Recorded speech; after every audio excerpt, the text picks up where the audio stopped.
Money so beautiful साथीहरू। पैसा कमाउनु पर्छ किनभने पैसा भनेको सबभन्दा ब्युटिफुल भनेको पैसा नै हो। अब कसरी भन्न सक्नुहुन्छ? पैसा भयो भने हरेक ब्युटिफुल कुरो तपाईँको हातमा हुनेछ। हेर्नु साथीहरू, पैसा कमाउने भनेको धेरै बहाना खोज्नुपर्छ क्या। जसरी हामी पैसा नकमाउने, काम नगर्ने, विभिन्न किसिमको जुन बहाना खोज्छौँ, पैसा कमाउनको पनि हामीले बहाना खोज्नुपर्छ क्या। पैसा कमाउनको लागि बहाना खोज्नुपर्छ क्या।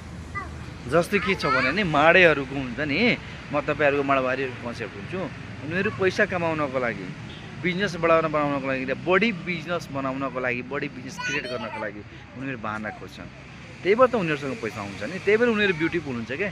पैसा भनेको ब्युटिफुल हो क्या। र तपाईँले जुन सोच्नुहुन्छ नि कि पैसा भनेको हामी 2 घन्टा 4 घन्टा 8 घन्टा काम गरेर अनि प्राप्त पैसा कमाउन सक्छ, त्यो कहिले पनि हुन सक्दैन क्या।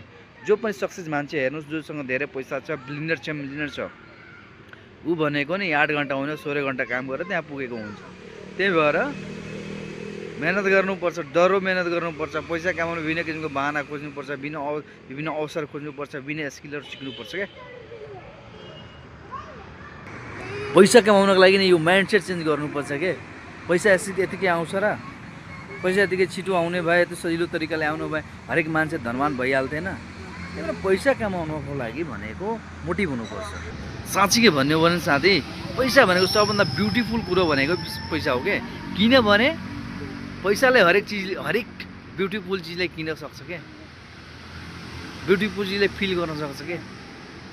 जे पनि तपाईँले जस्तो सुविधा चाहियो त्यो सबै पैसाले पुर्याउने हो कि। त्यही भएर पैसा कमाउनको लागि विभिन्न किसिमको बहाना खोज्नुपर्छ। 8 घन्टा होइन 16 घन्टा यदि काम पनि गर्नु पऱ्यो भने स्टार्टिङमा गर्नुहोस्। आफूलाई पैसा कमाउनुहोस्, आफ्नो लागि पैसा कमाउनु बचाउनुहोस् र त्यो पैसालाई झन बढाउनको लागि पैसालाई काममा लगाउनु। सेयर मार्केटको बारेमा एकदम जानकारी लिएर एकदम राम्ररी बुझेर सेयर मार्केटमा हाल्नुहोस्। विभिन्न किसिमको जुन एसेट्स किन्नुहोस् जसले पैसा बढीको दिनमा उसले बढाओस् क्या, पैसा ग्रोथ गरोस्, पैसा प्रड्युस गरोस्। पैसा भनेको एउटा माइन्डसेट हुनुपर्छ। पैसा यतिकै कहाँ आउँछ साथीहरू? पैसा आउनको लागि माइन्डसेट नै चेन्ज गर्नुपर्छ क्या।